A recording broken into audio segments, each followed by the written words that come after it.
Bienvenue sur DMG TV, les histoires mystiques. Si tu es nouveau sur la chaîne, n'oublie pas de t'abonner, de laisser un commentaire, de liker et de partager. Tu veux raconter une histoire? Il y a un numéro à l'écran sur le plus 237 655 81 90 17. Envoie ton histoire et on va jouer ici sur YouTube, sur Facebook et sur TikTok. On poste plusieurs histoires tous les jours sur YouTube. La chaîne c'est DMG TV.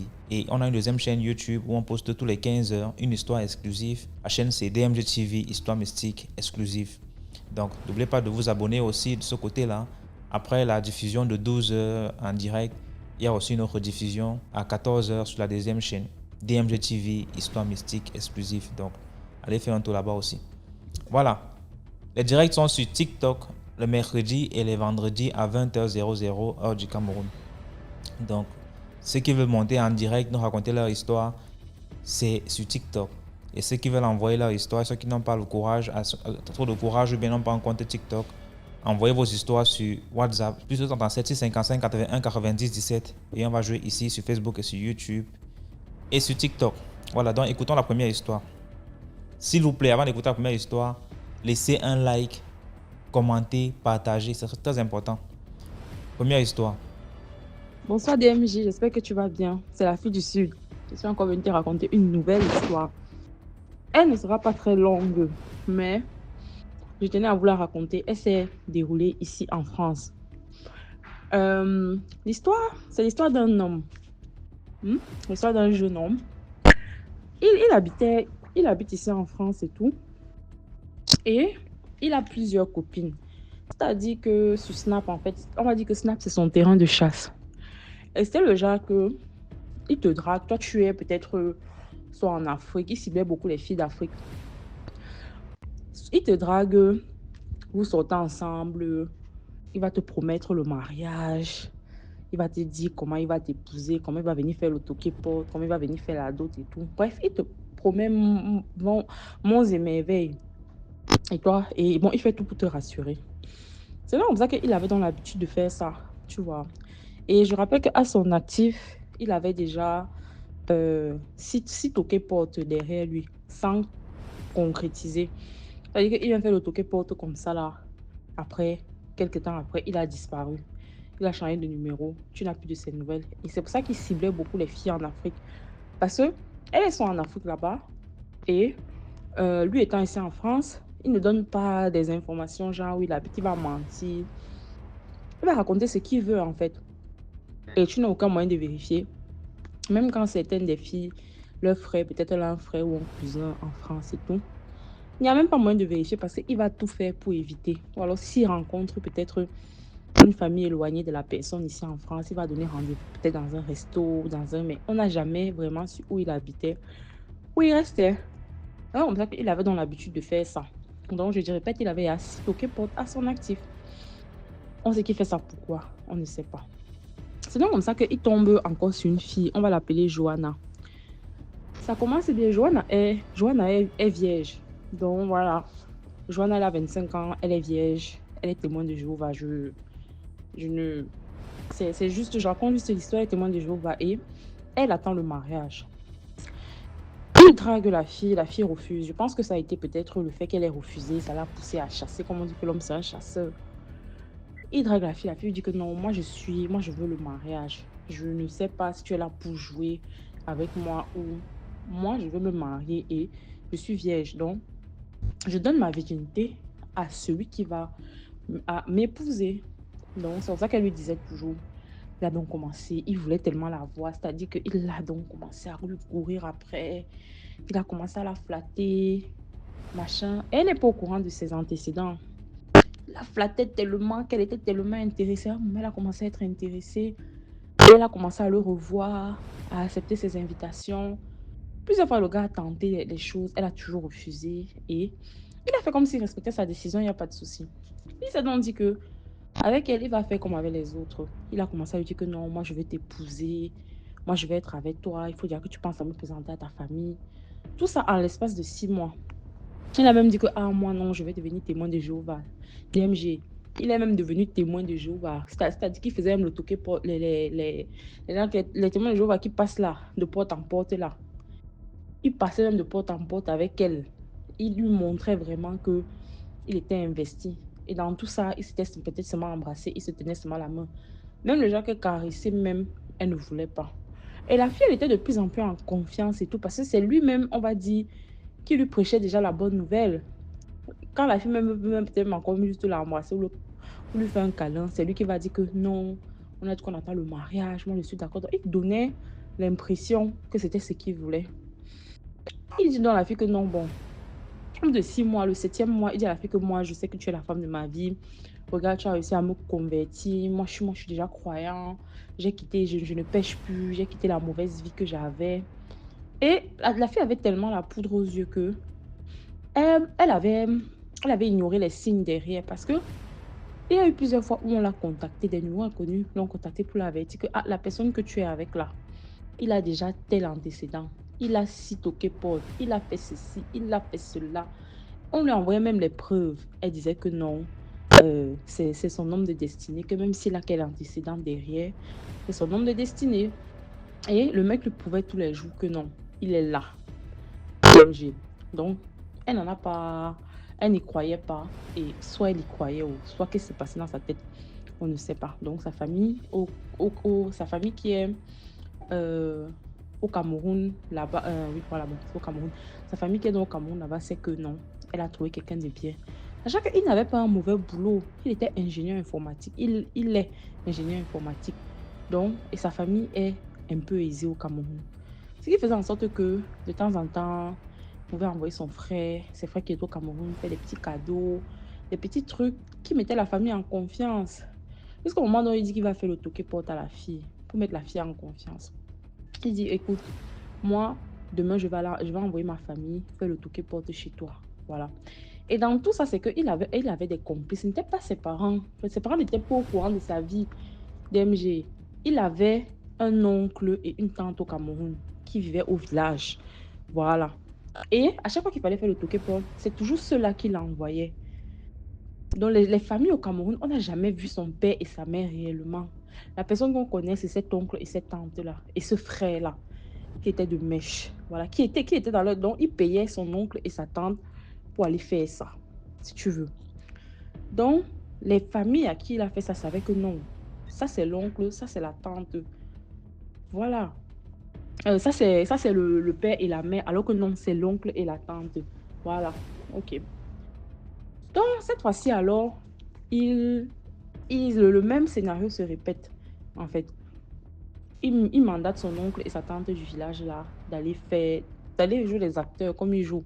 Il leur donne de l'argent et tout. Parce qu'il payait, c'était comme il leur donnait verser un petit salaire tous les mois. Donc, je crois qu'il leur donnait 50 000. Il avait expliqué, il donnait 50 000. Donc, tous les mois, tu es au village, tu as tes 50 000. Donc, il s'était habitué, et même à son frère, il donnait aussi l'argent à son frère. Et son frère ne faisait rien de spécial. Même comme ils étaient aisés, son frère était là comme ça là. Donc, c'est comme ça, donc, ils partent voir la famille. Ils partent prendre la liste pour le toquet porte. Parce que chez nous, les boulots, il y a quand même une petite liste. Comme ça, donc, la famille est contente. On dit à la fille que non, ses parents sont venus en personne et tout. Ils sont venus dans une voiture avec un chauffeur. Il y avait le frère aussi. C'est vrai qu'ils étaient que trois, mais vraiment, tu sais, la grosse voiture qu'ils avaient. Parce que le frère, quand même, il réussit à voler une voiture à ses parents dans le garage. Donc, il réussit à emprunter vite fait. Oh, les grosses voitures, oh, machin. Donc, les parents, parce qu'ils ciblent par exemple les familles vraiment qui sont pauvres, que non, ils ont besoin d'argent. Les familles comme ça là, qu'ils vont dire que non, ah, ma fille a trouvé le gros lot là-bas en France. Voilà. En plus, la famille a quand même l'argent ici au Cameroun, on est bien. On voit la grosse voiture arriver, on prend tout pour le toquet porte et tout. Et il sait que le toquet porte, ce n'est pas beaucoup. En général, chez les boulots, ce n'est pas trop non plus grand-chose. C'est peut-être, on va dire, une dame Jeanne, la coula, les trucs comme ça. C'est pas beaucoup. Tu peux faire facilement un toquet porte avec 50 000 ou 100 000. Donc, il prend la liste. Et la liste, c'était peut-être 50 000, 100 000. Il prend la liste, il part acheter des trucs et tout. Il dit à la fille, elle est rassurée. Et comme la fille, maintenant, elle est rassurée, alors, c'est donc comme ça qu'elle commence à être un peu plus dégagée. Elle se dit que non, c'est mon mari. Et le gars lui dit que... Et le gars a commencé à avoir un discours un peu différent, lui disant que, mais tu sais, chérie, si on couche ensemble avant que On ne se marie. De toute façon, je t'ai voilà le truc porte que je pas faire. Je vais t'épouser, je vais prendre la liste après. La fille était encore un peu réticente. Elle dit que non, attendons d'abord, attendons d'abord. Mais elle était en train de céder et le gars a vu. Il a donc accéléré les choses.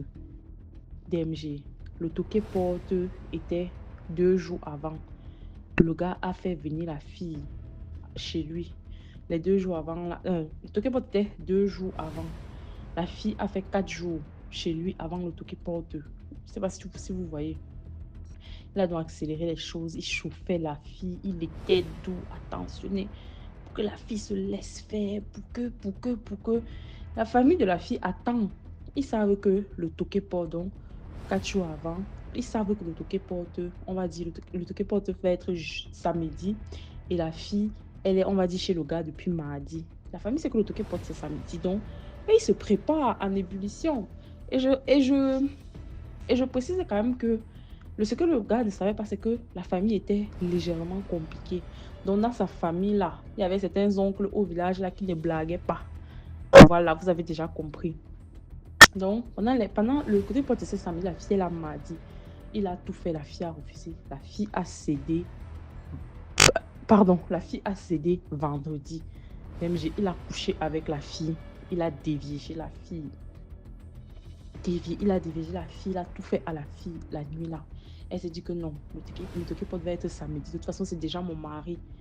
Tu vois un peu. Donc, dans tous les cas, ça va arriver. Parce que la famille aussi était soupçonneuse. Donc, elle ne voulait pas non plus qu'il y ait... Elle voulait vraiment que ça se passe en petit comité. Donc, elle n'avait même pas non plus averti toute la famille. Tu vois, il y avait que l'un des oncles qui était compliqué, les parents qui étaient là, l'oncle compliqué, c'était le chef de famille. Parce que chez les bêtises, ce n'est pas forcément le père de la fille qui... Le père de la fille, s'il n'est pas chef de famille, il ne parle pas. C'est le chef de famille qui parle. Donc, l'un des oncles compliqués était chef de famille et on l'avait invité samedi que non, il y a le toquet porte de ta nièce. Viens. Il a fait le déplacement vendredi, soit il était à la maison, il attendait samedi. OMG, samedi. Personne ne vient. Il a couché avec la fille vendredi. Dès qu'il a fini de coucher avec la fille devait rentrer chez elle. Oh non, bébé, ne t'inquiète pas. Moi, je t'aime. Je t'aime. Le toquet porte va avoir lieu. Machin, machin. Non, la fille devait rentrer chez elle. Et donc, le toquet porte n'a pas eu le samedi. Il a prétexté, là, le l'oncle était là. Il a prétexté que non, finalement, on va renvoyer à dimanche parce qu'il a sorti une excuse. Bref, ils ont sorti un truc là, qu'ils ont gobé. Tout ça parce qu'il voulait encore recoucher avec elle. Donc, ils ont couché ensemble. Ils voulaient encore recoucher avec elle. C'est donc comme ça que quand elle rentre chez elle, il part la trouver chez elle. Parce qu'elle est au courant que le toquet n'a pas eu lieu. Il lui explique la situation que non, non, non, non, non. Et la fille est toujours en confiance. Donc, il couche encore avec elle le lendemain. Et le surlendemain, il couche encore avec elle. DMG. Dès qu'il est quitté de là, donc, il a couché avec elle le dernier jour avant qu'il ne quitte de là. Il a couché avec elle toute la journée DMG. Toutes les positions, tout genre, il l'a fait avec la fille. Dès qu'il est quitté de là, qu'il est parti, que non, bé, on va se voir. Finalement, le toquet porte aura lieu mardi. On va se voir, et machin. Dès qu'il est quitté de là, parce qu'il a fait, ils ont couché ensemble vendredi, samedi, dimanche. Quand il est quitté de là dimanche soir, il a bloqué la fille, il l'a tout supprimé. Donc, la fille ne savait, le plus c'est que la fille ne savait pas spécialement où il restait même exactement. L'endroit où il avait dit qu'il restait, c'était l'endroit où un de ses amis habitait. Donc, le gars avait tellement rodé son coup d'MG. Si on te dit même, il y a certaines filles, je ne comprends pas ici d'ailleurs, si on te dit même que la fille là pouvait dire que non, il habite ici, elle ne pouvait pas dire. Elle savait seulement que peut-être il est dans quel quartier il fait ça. Elle ne pouvait pas dire exactement. Parce que quand il se voyait, c'était toujours soit chez la fille, soit chez l'ami là, où il disait que j'étais chez lui, qu'il était en colocation avec l'ami là. Pourtant, ce n'était pas le cas. C'était un peu plus compliqué que ça. Mais bon, on va pas entrer dans les détails. Donc, quand il disparaît comme ça là, complètement de la circulation, 2, 3 jours, 4 jours, 5 jours, on suppose que la fille le cherche. La fille a appelé, plus de nouvelles. La famille là-bas, ils sont restés comme ça. Qu'est-ce qui se passe? Quand ça ne fait qu'avancer, c'est donc comme ça que le frère qui est au Cameroun là-bas, parce que lui, il avait donné son numéro, même comme il les avait bloqués, on a quand même réussi à appeler le frère là. Donc, c'est-à-dire qu'un autre membre de la famille a appelé le frère là. Il a seulement envoyé un message. Il a appelé. Il n'a pas, dès qu'il a entendu la voix que oh, je suis le frère ou l'oncle de tel, il a raccroché. Parce que c'était ce que le gars faisait aussi en France. Dès qu'elle appelle avec un autre numéro, il raccroche jusqu'il a changé de numéro. Donc, il a donc le frère, donc, là, son numéro, là, qui est au Cameroun, là. Un autre oncle de la famille de la fille a essayé d'appeler. Dès qu'il a entendu que c'est elle, il raccroche. Donc, comme ça qu'on a donc envoyé un message. Il a reçu le message à son téléphone.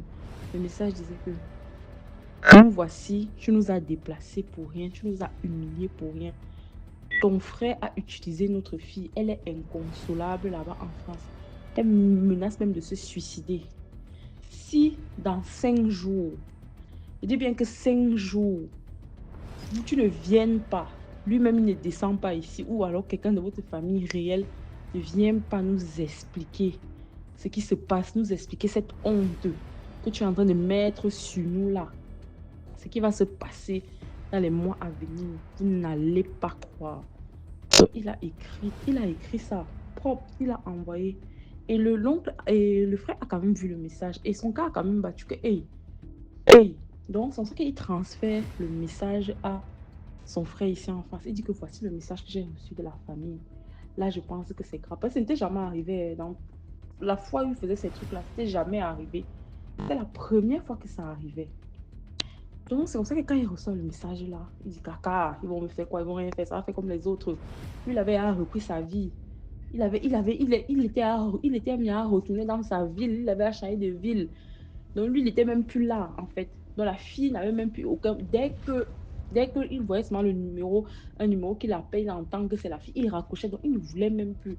La fille est tombée en dépression ici, là. Là, elle était internée. Ses oncles là-bas, au village, les oncles là-bas à Yaoundé, ils ont dit que non, ils ne vont pas laisser ça. Il a continué sa vie. Sauf qu'en continuant sa vie comme ça, le gars a commencé à changer DMG. Il commence à avoir des absences. Ça ne va pas. Il a des violents maux de tête inexpliqués. Donc, c'est comme si quelque chose cogne dans sa tête. Donc, ça fait bam, bam, bam, bam dans sa tête. Donc, ça n'allait pas. Il est assis comme ça là. Ça commence à cogner comme si toi, quand tu cognes le marteau au mur comme ça là. Ça cogne, ça cogne, ça cogne. Ça ne va pas, TMG. Il prend les antibiotiques, les antidouleurs, il prend tout ce qu'il prend, il va chez le médecin. Ça a fait comme ça pendant une semaine. La douleur devenait atroce. Jusqu'à il en pleurait de douleur. Il était paralysé de douleur. Ça n'allait plus. Et de l'autre côté, ils avaient oublié la famille de la fille. Quand la famille de la fille a envoyé le message, tout le monde s'est dispersé. Ils sont restés avec leur honte. Les oncles sont rentrés au village. Donc c'est comme ça donc, que ça cognait dans sa tête. Ça cognait, ça cognait, ça cognait. Et il remarquait qu'il peut être assis comme ça là. Il peut être assis comme ça. Ses yeux deviennent flous. Il ne voit plus. Ça ne va pas. Ça ne va pas, DMG. La douleur était atroce. Un mal de tête que... Mais il n'arrivait même pas. Il disait que déjà que tu pleures. Il pleurait comme un bébé. Oh, oh, ça fait mal. Oh, oh, oh, arrêtez de taper ma tête. Oh, oh, oh, oh. Il pleurait. On l'a amené à l'hôpital. On dit qu'on ne voit rien. On a tout fait, rien. Là, il a tenu comme ça pendant 2 semaines. Quand il appelle, il est obligé d'appeler ses parents pour dire que ça ne va pas. Il explique. Il rentre au Cameroun. Quand il arrive au Cameroun et tout, ça ne va pas. Ça ne va pas. Il s'enroule par terre de douleur. DMG. Ça peut dire que qu'est-ce qui se passe? Qu'est-ce que tu as? Pourquoi? Ça, ce n'est pas normal. Ce n'est pas normal. Il faut qu'on aille regarder quelque part. C'est quand il part donc regarder quelque part, on leur annonce que votre fils doit d'abord dire ce qu'il a fait exactement. Il doit tout vous dire. Quand il aura fini de dire tout, il doit aller demander pardon à genoux. Vous tous même, vous devez aller demander pardon à genoux à la famille de cette fille. Et il doit l'épouser. Il doit tenir sa promesse. S'il ne tient pas sa promesse, il va soit devenir fou, si son esprit est fort, soit il va mourir. Parce que les gens qui sont à l'origine de cette douleur-là, ce sont les oncles de la fille qui ont été humiliés. Et le chef de famille le chef de cette famille de la fille-là n'était pas quelqu'un de simple. C'est un très grand sorcier. Et il n'a même pas voulu te tuer parce que ça aurait été facile. C'est le mal de tête, ce que tu as là, c'est à cause de lui. Et c'était le genre que... Parce que des gens m'ont dit que non, comment on envoie le mal de tête à quelqu'un? TMG, tu as déjà eu les migraines, ton migraine chronique, même seulement te lever, tu es paralysé par la douleur, tu vomis de douleur. Le gars vomissait de douleur. Il pleurait presque matin, midi, soir. Sauf le moment où il est allé chez la lame, ou quand mais même quand il voyageait dans l'avion, il pleurait. Il dérangeait les passagers. Même il expliquait que ça ne va pas. Parce qu'il expliquait ça quand il pouvait même parler. Parce que ça faisait tellement qu'il ne parlait même plus. Il était seulement couché. Il était couché par terre. Parce que un peu couché par terre, là, sur le carreau, ça qui le soulageait un peu. Il disait, il était seulement couché là, il pleurait. Ça ne va pas, ça ne va pas. Le gars a dit que moi, je ne peux pas présenter les excuses. Il est hors de question. J'ai toujours fait ça. Ça n'a jamais raté parce qu'il a tout raconté à ses parents. Ses parents étaient seulement dépassés que son père, et son père seulement dit que papa, tu vas assumer ce que tu as fait. Parce qu'il a appris les sites pour tout ce qu'il avait fait. Son père dit que tu vas assumer. Ce n'est pas à tout le monde qu'on fait certaines choses. Et puis, quel profil tu as choisi, même comme ça, tu vas assumer. Moi, je lave mes mains de ça. S'il faut m'aller présenter les excuses, moi, je n'y vais pas. Parce que moi, je n'étais pas dans ça. Comme Joséphine et Ange, ce sont tes vrais parents, donc ce sont que c'est tendre, tu vas aller les chercher, vous allez aller présenter les excuses. Si ça passe, c'est bien. Si ça ne passe pas, on va seulement t'enterrer ou tu vas devenir fou. Le père a démarré la voiture, il est parti. Comme il a démarré la voiture, il est parti, là, la condition n'a pas été respectée. Ce qui veut donc dire que... Parce que ses vrais parents devaient aller présenter les excuses. Et ses oncles et ses tantes, c'était comme ça. Et c'était pas autrement, en fait. Ils ne sont pas dit que rien. Moi, je ne suis pas intéressée. Je vais pas aller mettre mes genoux, ça. Je n'ai rien à voir avec ça. Sa mère a essayé de parler à son mari. Son mari a dit que non. Ton fils assume ses actes.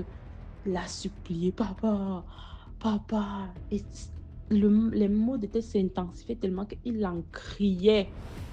Il n'arrivait même plus à pleurer. C'est donc comme ça que du jour au lendemain, il est devenu fou. Il s'est seulement levé comme ça là. Il a commencé à s'enrouler par terre. Il est devenu fou du jour au lendemain. Et quand il est devenu fou comme ça là, c'est comme ça que c'est comme ça que l'histoire, on va dire, c'est terminé. Donc voilà, commentez, likez, partagez et puis bye. Merci beaucoup pour l'histoire. Maintenant, on va écouter la deuxième histoire. Salut DMG, salut à la grande famille DMG. Commentez, likez, partagez. C'est toujours tous. Que la grâce de Dieu soit sur vous. Cette histoire que je vais te raconter, DMG, est d'actualité. Il y a ma mère qui m'a appelé il y a quelques jours. Elle est au village. Et elle me faisait comprendre de faire vraiment attention aux cadeaux et ce que je mange. Puis je lui faisais comprendre que tu sais que moi, je ne mange pas comme ça chez les gens, c'est tout. Ou si je te connais pas, je ne prends pas quelque chose chez toi. Elle me disait oui, qu'elle sait. Mais que c'est parce que j'ai une cousine qui était sérieusement malade actuellement. Et c'est là elle me raconte l'histoire. L'histoire, c'est quoi? C'est qu'il y a un monsieur qui draguait ma cousine et elle a refusé. Mais elle a décidé de rester amie avec lui. Le monsieur disait que ça ne lui dérangeait pas en fait, mais il savait ce qu'il avait en tête parce que il a empoisonné. Bon, je vais dire empoisonné, oui, parce que il lui a mis des lames mystiques dans le manger. Il a envoyé à manger, elle a pris, elle a mangé. Après, le monsieur est parti dans la soirée. Elle a commencé par avoir de fortes maux de ventre. On l'a amené à l'hôpital, ça a refusé. Ils l'ont transféré dans un plus grand hôpital. Et là-bas, ils n'ont pas pu faire grand-chose.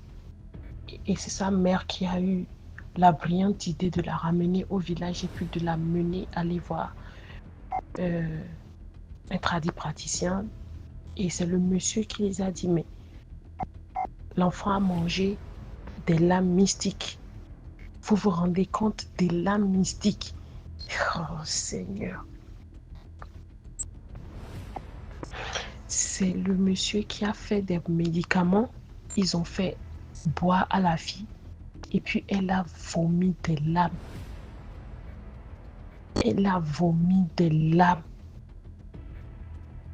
Seigneur.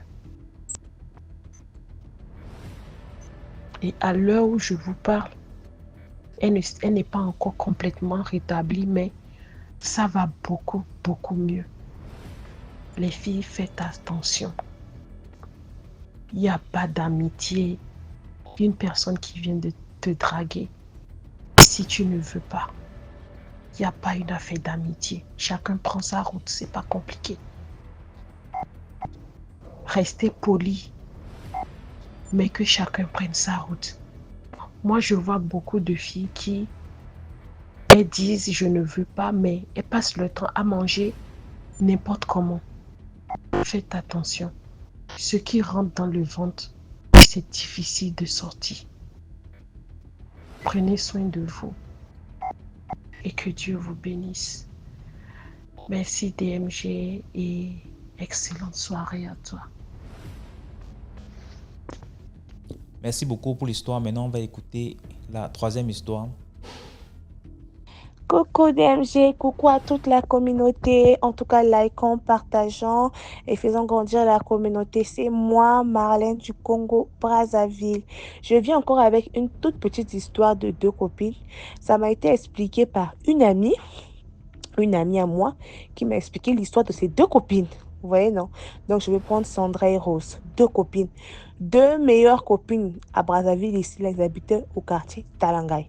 Deux meilleures copines, elles faisaient tout ensemble, les sorties, les quoi et tout ça. Là.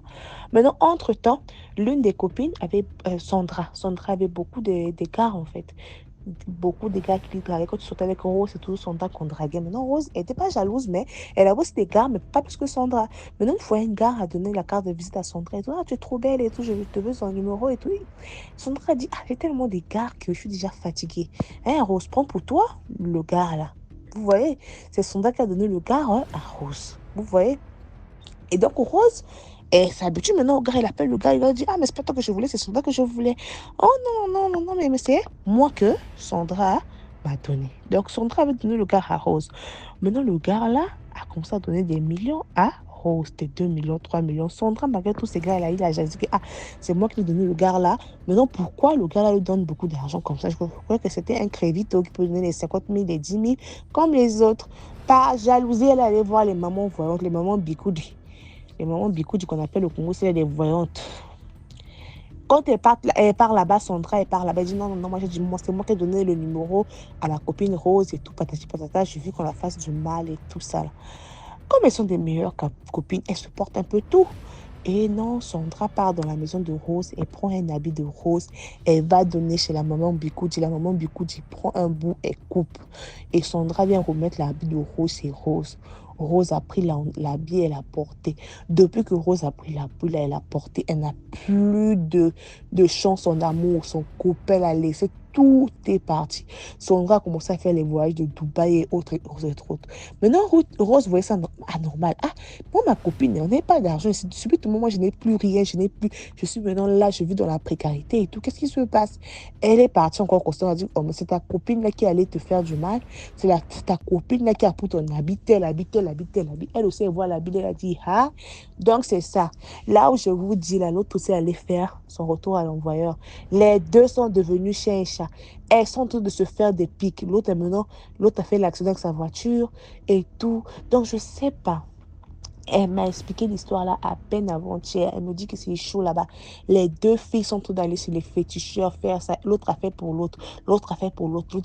Et l'autre est devenue très vieille. Donc, elle a eu un masque de vieillesse. Ça veut dire que c'est sa copine qui a fait ça. Donc, l'autre, vraiment, en amour, ça ne va pas jusqu'à présent, là. Donc, on m'a expliqué ça avant, elle me dit, vraiment, c'est chaud. Moi, j'ai dit à ma copine que, ah, comme une, c'est ta copine, dis-la de partir à l'église, de laisser tout ce qu'elle est en train de faire, là.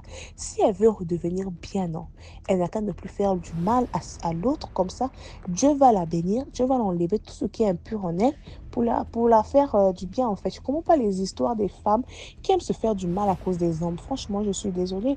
Avec tous les hommes qui sont là, même s'ils sont infidèles, certes, mais ils sont tellement nombreux. Tu vas tuer ta camarade à cause d'un homme, alors que tu peux avoir même 10 dehors. Bon, en tout cas, je comprends pas, en fait. Je sais pas si l'histoire est très, très mystique, mais je voulais vous expliquer ça. En tout cas, enlevons la haine, la haine. Les hommes, il y en a beaucoup. L'argent, tu peux travailler pour avoir ça. Laissons les longs-yeux, en fait. Si on donne 1 million à ta copine, c'est pas un problème. Toi, tu peux travailler et avoir 2 millions. Donc, vraiment, c'est un conseil que je vous donne à toute la communauté. Et moi-même aussi, je prends note des conseils que les gens donnent et tout. Merci beaucoup et likons. À très bientôt. Merci beaucoup pour l'histoire. Maintenant, on va écouter la 4e histoire. Bonjour, je rends ce témoignage depuis la Côte d'Ivoire. Je suis précisément dans la commune de Port-Boué, Abidjan. Port-Boué 1, qui est la commune qui est vers l'aéroport de Félix Houphouët-Boigny. Il faut dire que je voudrais passer par vos canaux pour que vous puissiez publier ce témoignage. Et j'espère que ce témoignage va édifier beaucoup de femmes, beaucoup de filles, beaucoup de jeunes filles.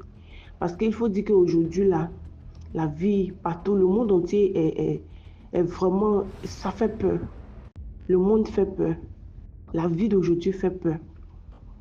Donc, je voulais passer par vos canaux pour pouvoir faire passer mon message.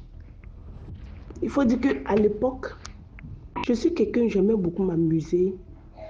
J'aimais beaucoup m'amuser, c'est-à-dire que l'alcool, la cigarette, j'aimais beaucoup m'amuser. C'est ce témoignage-là qui a fait que moi, aujourd'hui, je suis devenue chrétienne. Je suis devenue une chrétienne à 100%, quoi. Parce que ce qui m'est arrivé là, je voyais ça dans les films nigérians, mais je ne savais pas que ça pouvait exister. Je ne savais pas que ça pouvait exister. Je ne croyais même pas à ça. Je me disais que c'est des montages, donc je ne croyais pas à ça. Donc, un jour, j'étais à la cité. Aux environs de 14 heures, j'ai eu un peu faim. Donc, je suis sortie de la cité. Je voulais acheter de la nourriture. Et quand je suis sortie de la cité, j'ai vu un monsieur là garé. Il était dans une belle caisse. Et quand il m'a vu, il est descendu. Et tout de suite, il m'a interpellé. Ah, bonjour ma chérie, il dit bonjour. Un homme qui était calme. Très calme. Quand tu regardes son apparence, c'est quelqu'un de très calme. Comme s'il se méfiait, comme quand tu le regardes, tu as l'impression qu'il évitait des regards des gens, ou peut-être qu'il ne voulait pas se faire remarquer. Moi, je ne savais pas. Donc, il m'a dit, tu vas où? Je lui ai dit, bon, j'ai un peu faim. Je voudrais manger quelque chose au dehors, là, vite fait. Il dit, ok. Donc, devant la cité, il y a des femmes qui vendaient de la loco, du poisson et autres, là. Donc, je lui ai dit que moi, je venais acheter de la loco. Il a dit, ok, donc ça tombe bien. Donc, on va s'asseoir et puis on va manger ensemble. J'ai dit, ok, il n'y a pas de souci. Et ce jour-là, le monsieur, il a acheté de la loco, on a mangé. Quand on a fini, on a causé, on s'est échangé les numéros, tout, et puis il est parti. Et 2 jours après, le monsieur m'appelle qu'il voulait me croiser.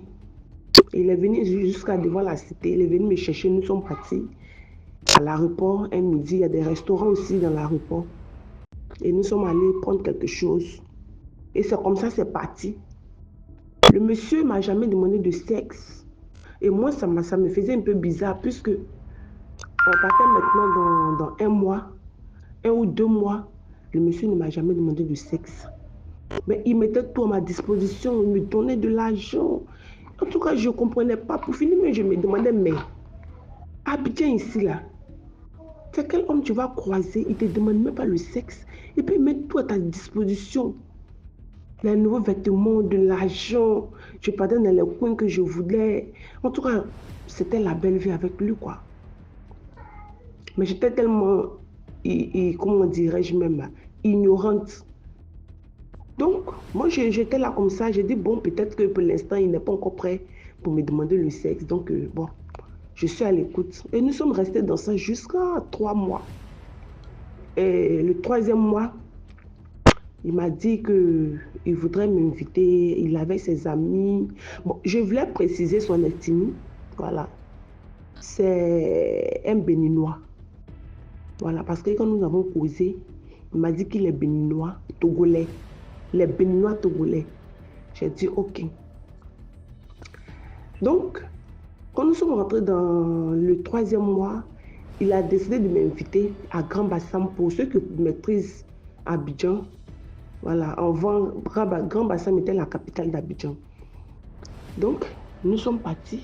Je n'ai pas trouvé de problème à ça. Il m'a dit qu'il serait avec des amis. Donc, il voulait passer un peu de temps avec moi. Tout ça. Donc, moi, je n'ai pas trouvé de problème à ça, quoi, puisque je n'avais même plus de doute. Il s'est arrangé pour pouvoir enlever même le doute en moi. Donc, je ne doutais pas de lui. Mais ce qui était bizarre, en fait, vraiment, c'est bizarre.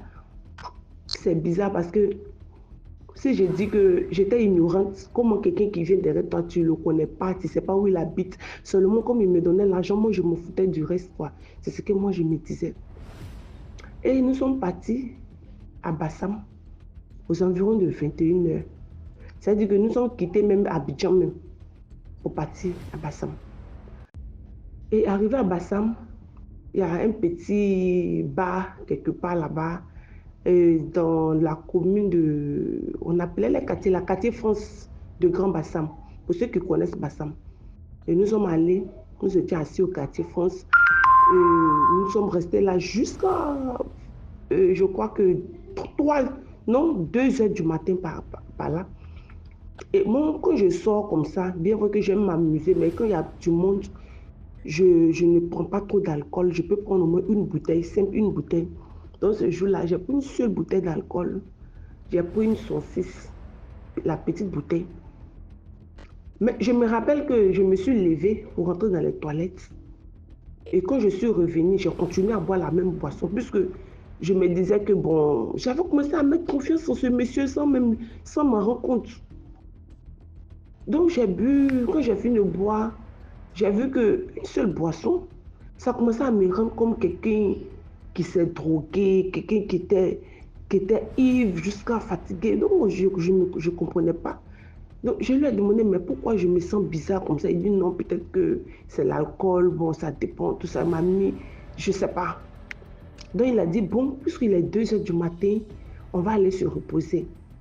Donc je me suis dit, bon, quelqu'un qui t'a jamais demandé le sexe, il ne m'a jamais dit qu'il va me faire quoi que ce soit, coucher avec moi. Donc aujourd'hui, si il me demande d'aller avec moi, de coucher avec moi, moi je n'ai pas de problème à ça. Je n'ai pas de problème à ça, puisque ça fait plus de 3 mois qu'il ne me demande rien et il me donne tout ce que je veux. Donc moi, je n'ai pas trouvé de problème à ça. Et nous sommes partis dans un hôtel. Quand nous sommes arrivés, ils nous ont donné une chambre là, bien grande, bien chic. Et moi, je l'ai laissé à l'entrée avec le gérant de l'hôtel et puis je suis rentrée dans la chambre. Mais je vois que depuis, le monsieur a duré, il est en train de murmurer avec le gérant de l'hôtel. J'ai dit, attends, mais ce monsieur-là, il fait quoi dehors? Donc, je suis sortie doucement. Et je n'attendais pas la conversation, mais je voyais qu'il causait doucement. J'ai dit, mais donc, j'ai commencé, les idées ont commencé à me traverser. Maintenant, je voulais vous interpeller sur quelque chose. C'est que ces amis en question avec qui on était assis, et ces mêmes amis-là aussi ont pris de différentes chambres dans la même hôtel. Donc, c'était comme si c'était un groupe. Voilà. Donc, je vois le monsieur murmurer avec le gérant de l'hôtel. Donc, du coup, j'ai commencé à avoir des pensées. J'ai dit, est-ce que ce n'est pas de moi ils sont en train de parler? Est-ce que ce n'est pas mon sujet?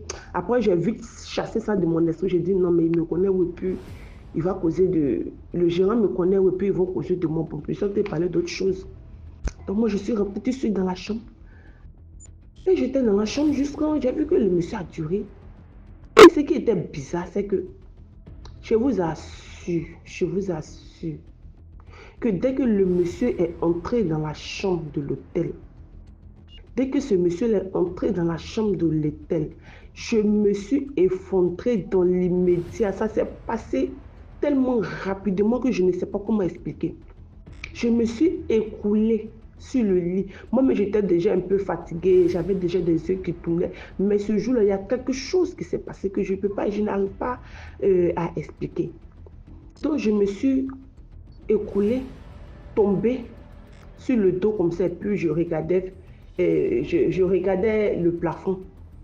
Et je vois que je commençais à perdre carrément même les forces totalement. Je n'avais plus de force, mais je voyais tout ce qui se passait. Je voyais tout. Seulement, c'est que je n'avais pas. C'est comme si toutes mes forces m'ont été enlevées. Et je voyais maintenant ce monsieur se déshabiller. Il a commencé à mettre des gris-gris sur tout son corps. Et je vois qu'il faisait maintenant le tour du lit avec des incantations. Il a commencé à faire des incantations dans sa langue. Il a commencé à faire des incantations. Il danse sur moi. Il verse les trucs sur moi. Mais je suis là, je le vois, mais je ne peux pas parler. Et j'étais fatiguée. Je ne sais pas. Je ne sais pas ce qui s'est passé ce jour-là. Et c'est comme ça, je vois maintenant mon âme sortir de mon corps. Je vois mon âme sortir de mon corps. Mon âme sortir de mon corps. C'est ma première fois de voir l'âme.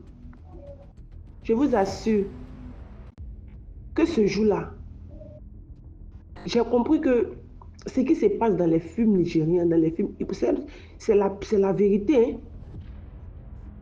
J'ai dit mon âme, l'âme est identique même à ton propre corps. C'est comme si c'était ta jumelle.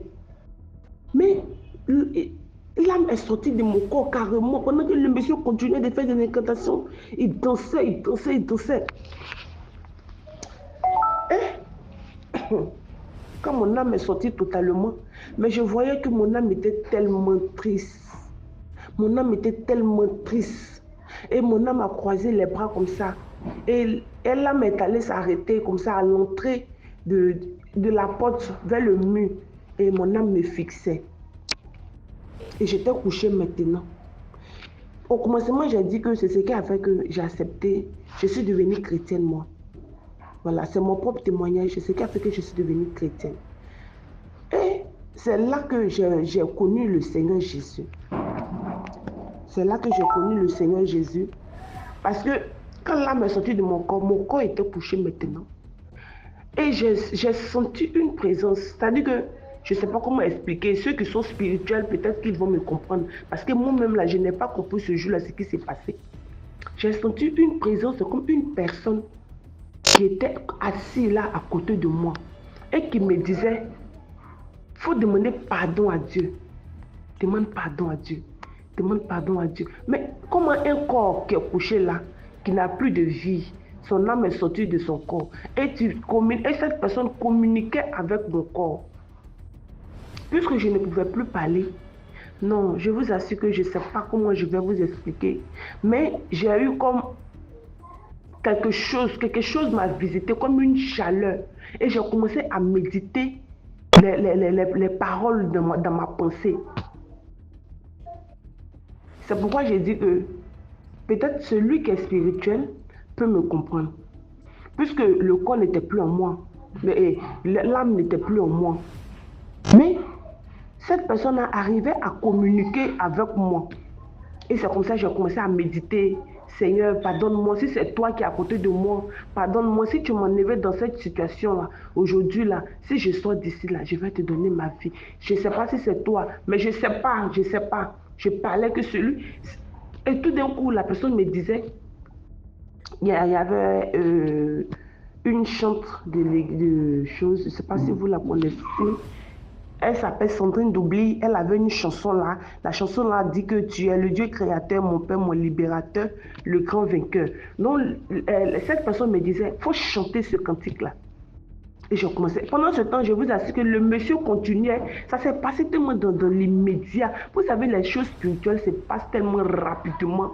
Mais quand tu expliques, tu as l'impression que ça a pris du temps. Mais je vous assure que c'est quelque chose qui s'est passé tellement rapidement. Et tout d'un coup, j'ai commencé à méditer cette chanson dans ma tête. Tu es le Dieu créateur, mon Père, mon libérateur, le grand vainqueur, le grand vainqueur, le grand vainqueur. C'est comme ça. J'ai commencé à dire tu es le grand vainqueur. Et tout d'un coup, pendant que je disais que tu es le Dieu créateur, mon Père, mon libérateur, tu es le grand vainqueur, je voyais maintenant mon âme qui était sortie de mon corps revenait de mon corps. Et cette personne me dit que si tu quittes ici, là, il faut donner ta vie à Jésus. Et je voyais mon âme revenir dans mon corps, revenir dans mon corps, revenir dans mon corps. Et tout d'un coup, mon âme est revenue même, prendre même position carrément, mais totalement dans mon corps. Et j'ai eu la force, comme si je n'avais jamais goûté une seule goutte d'alcool. Et je me suis levée avec le nom de Jésus dans la bouche. J'ai crié Jésus. Et quand j'ai crié Jésus, ce monsieur-là est tombé. Je vous assure. Ce monsieur-là est tombé. Et quand il est tombé, oh non, mais moi je ne savais pas prier, mais ce jour-là, j'ai prié. Hein.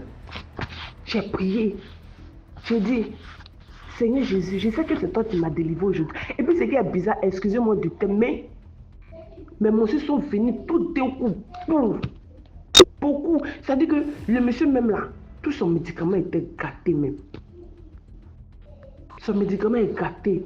Mes trucs sont venus. Il est tombé, il s'est écroulé sur le lit. Et c'est maintenant, moi je commençais à prier maintenant. J'ai dit, Seigneur, je sais que c'est toi qui m'as délivré aujourd'hui. Et puis c'est pas permis à tout le monde. C'est comme ça, les gens tuent les gens dans les hôtels. Et puis ils prennent les âmes. Et puis ils prennent ces filles pour aller les jeter en bordure de route ou bien au bord de la mer quelque part pour dire que matin on les retrouve. Et puis les gens disent que cette fille-là, chacun trouve ce qu'il a dit. Pourtant en réalité, cette fille n'a pas été tuée soit dans la rue, soit quelque part, mais c'était à l'hôtel.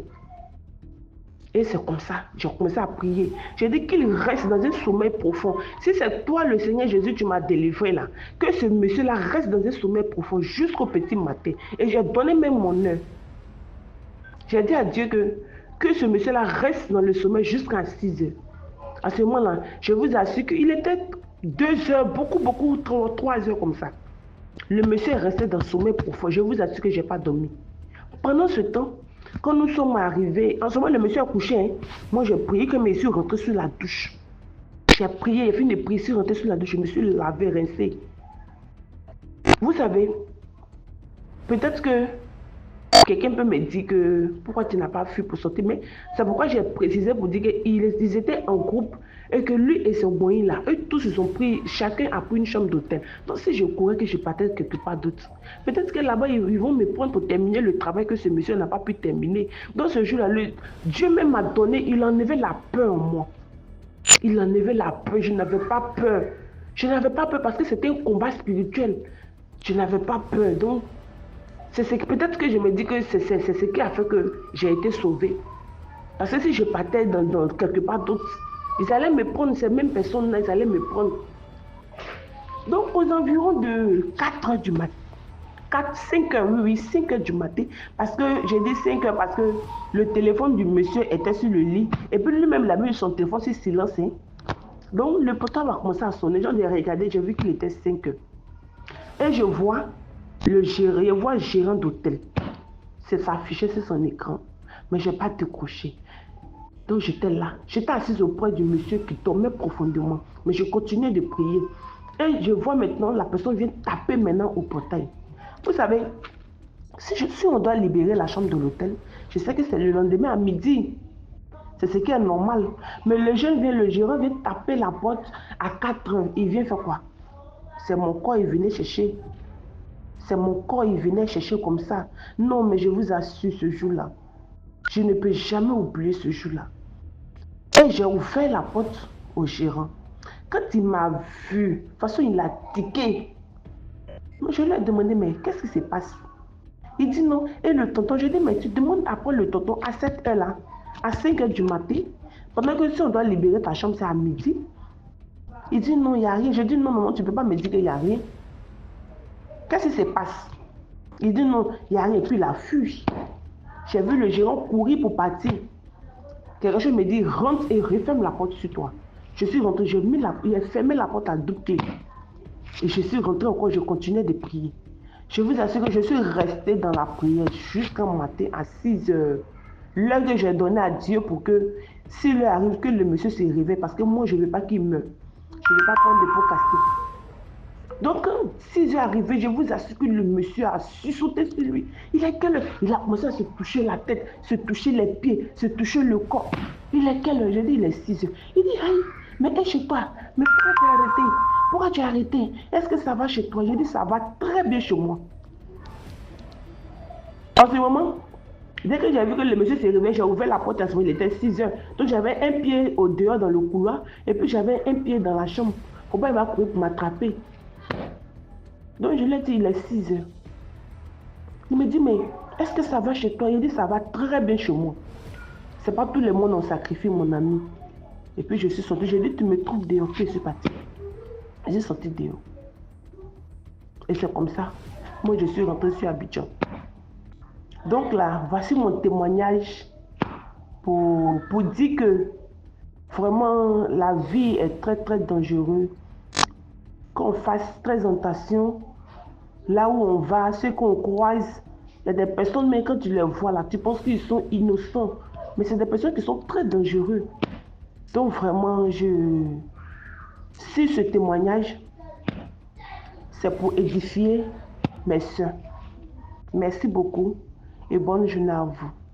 Merci beaucoup pour l'histoire. Maintenant, on va écouter la 5e histoire. Ok, DMG, comme vous savez, j'attire l'attention ici des gens qui ont perdu leurs parents, qui ont perdu leur maman et leur papa, de faire très attention aux tantes et aux tontons qui sont restés comme nos parents. Mon histoire est lamentable et triste dans la mesure où j'ai été combattu dès la naissance. On a fait des blocages, on a essayé de me tuer par plusieurs fois. Je suis toujours sorti de là. Mais l'être humain détruit l'enfant ou la vie d'un enfant, soit pendant sa conception, s'il rate pendant sa grossesse, s'il ne s'en sort toujours pas, il va essayer à la naissance. Si à la naissance, ça ne donne pas, il va essayer maintenant à l'adolescence pour s'attaquer aux portes d'évolution, de réussite de l'enfant. Parce que mon histoire, je me suis toujours battu tout seul, comme un grand. Et puis arrivé à un niveau où je suis devenu adolescent, il fallait entrer dans la vie active. L'histoire que je vous raconte s'est passée pendant ma cérémonie de dot. Déjà, comme dans toutes les familles, lorsqu'un homme veut doter une femme, il s'arrange et s'entend avec sa famille.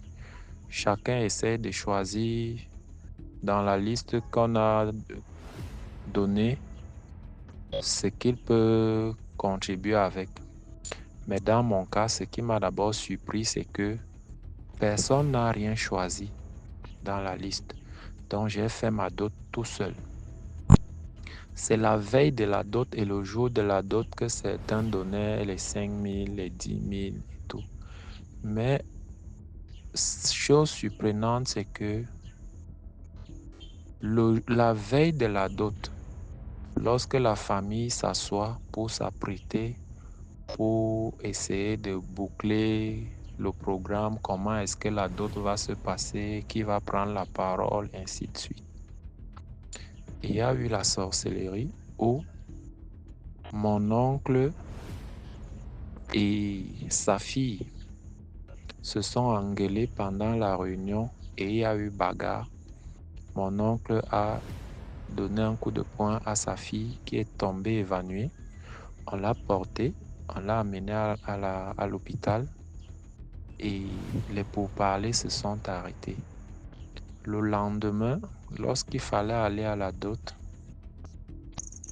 mes sœurs, même chose. Je ne sais pas si mes sœurs sont sorcières dans le même camp.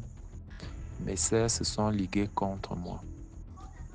Le jour de la dot, avant d'aller à la dot, j'ai trouvé ma tante en train de pisser dans ma chambre.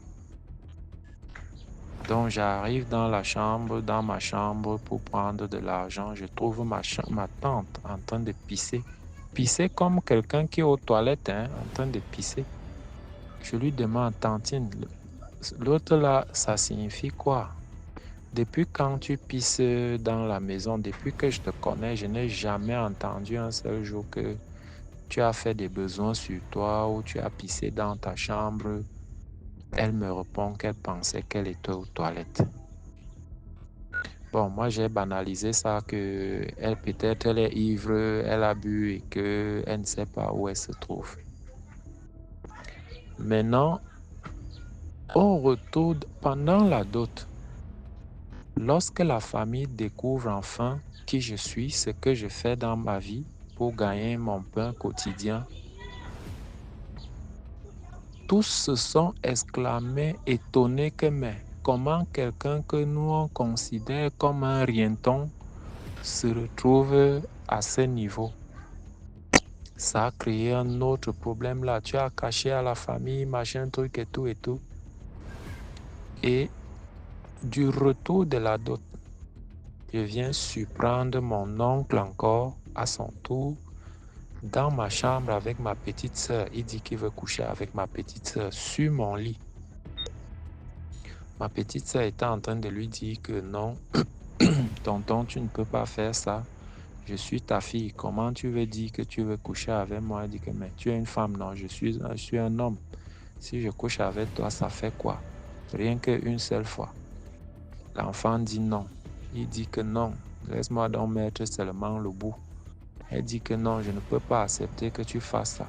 Il dit que laisse-moi alors lécher seulement. Il dit que mais tonton, tu parles même de quoi? Qu'est-ce que tu veux au final? Jusqu'à ce que j'arrive, il dit que non, il blaguait. Il voulait voir si elle est mature et tout. DMG. Depuis qu'ils sont partis, ils sont rentrés. Ma vie a basculé. On m'a enlevé, on m'a chassé du travail. Ma femme est devenue frivole. Elle me trompait avec n'importe qui, n'importe comment. Vous vous rendez compte, c'est un peu comme si vous sortez, un universitaire sort avec une bachelière et la bachelière le trompe avec quelqu'un qui n'a pas le CEP ou un illettré ou alors avec celui qui a le CEP. Bref, tous ceux avec qui elle le faisait sont en deçà de moi ou en dessous de moi. Donc voilà l'histoire que je voudrais vous raconter pour vous faire comprendre que il faut faire très attention. Toutes les aides que nos oncles et nos tantes décident de faire pour nous, ils ne le font pas avec bon cœur. Ils nous laissent croire qu'ils veulent nous aider, mais or, en réalité, ils ne nous aident pas. Et lorsque ma vie a basculé, j'ai cherché de part et d'autre. On m'a laissé entendre que on m'a lancé l'esprit de rejet. Et ma femme, avant de me quitter, me l'a dit que je sentais mauvais. Donc, elle ne me supporte pas. Elle ne veut pas rester à côté de moi. Que tout ce qu'elle fait là, c'est que elle ne me supporte pas. Je dégage un mauvais parfum. Elle ne comprend pas ce qui se passe. Parfois, elle reste dehors. Pas parce qu'elle veut rester dehors. C'est juste parce qu'elle ne veut pas rester à côté de moi. Et un beau matin, elle s'est levée, elle m'a dit qu'elle ne m'aime plus, elle ne peut plus continuer ainsi avec moi et on s'est séparés. Elle a pris ses clics et ses claques, elle est partie. Maintenant, quand je reviens vers la famille, j'explique le problème à la famille.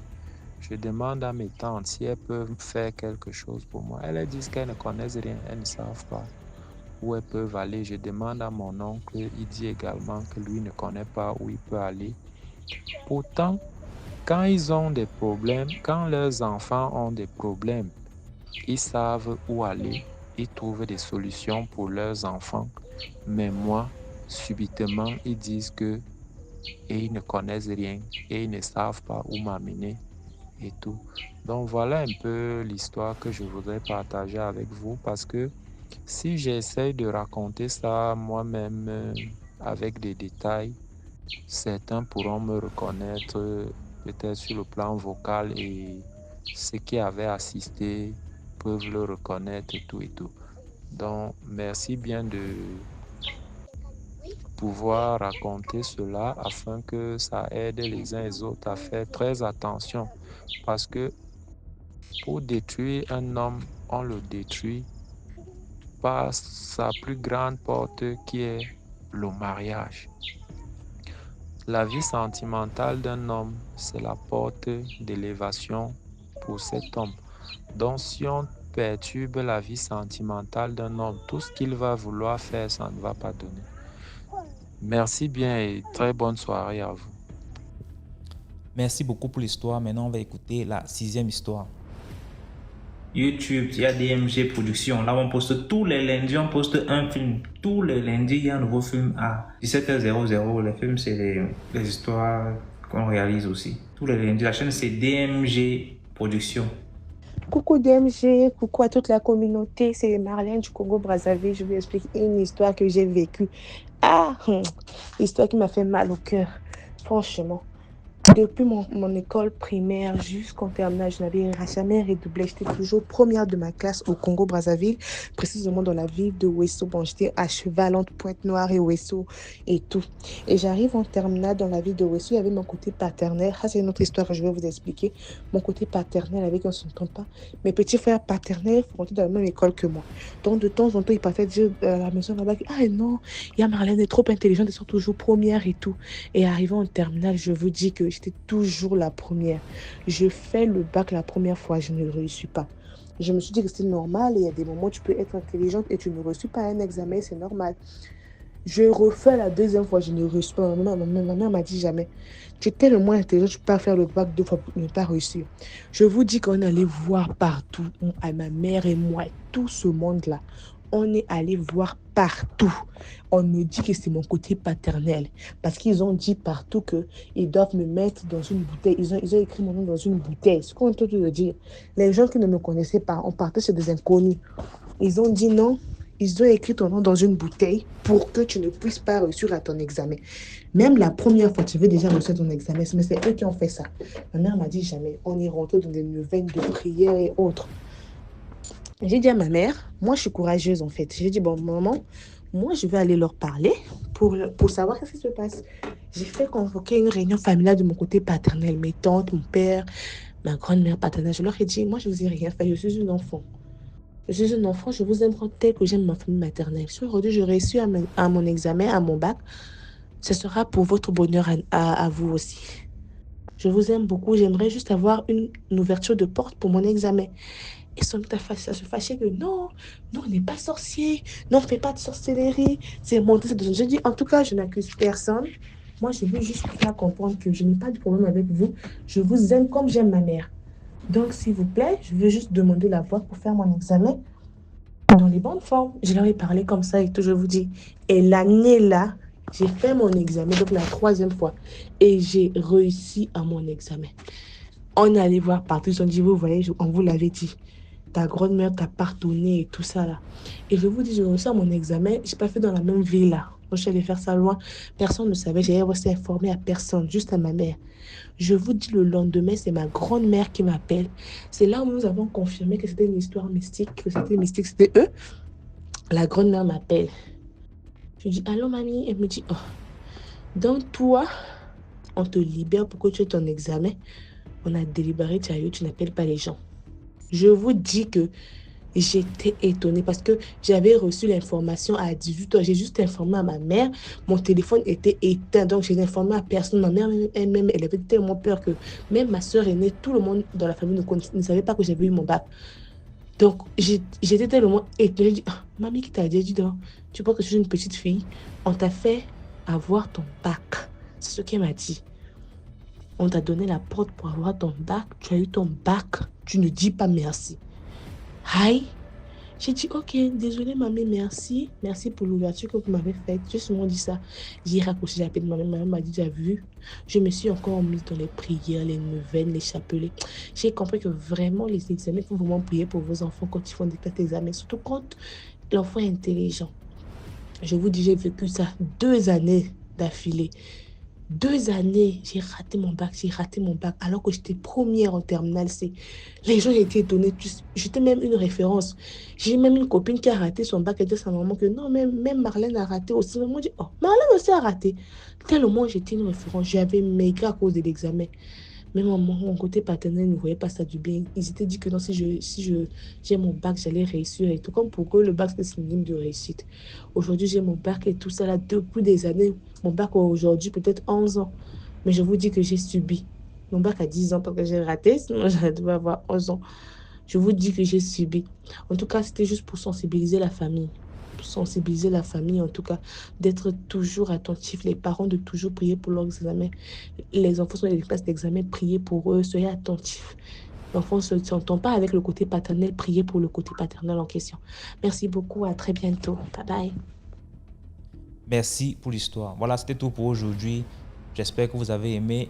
Laissez vos commentaires. Si par exemple vous avez un commentaire à donner à l'histoire numéro 2 par exemple, vous pouvez écrire H1, voilà ce que je pense, et ainsi de suite. Sachez que tous ceux qui envoient les histoires ici viennent après lire les commentaires. Donc c'est important de dire ce que vous pensez. Si vous avez un message en particulier pour un intervenant. Voilà, donc on se prend demain à 12h00 sur YouTube, sur la chaîne DMG TV. Ciao.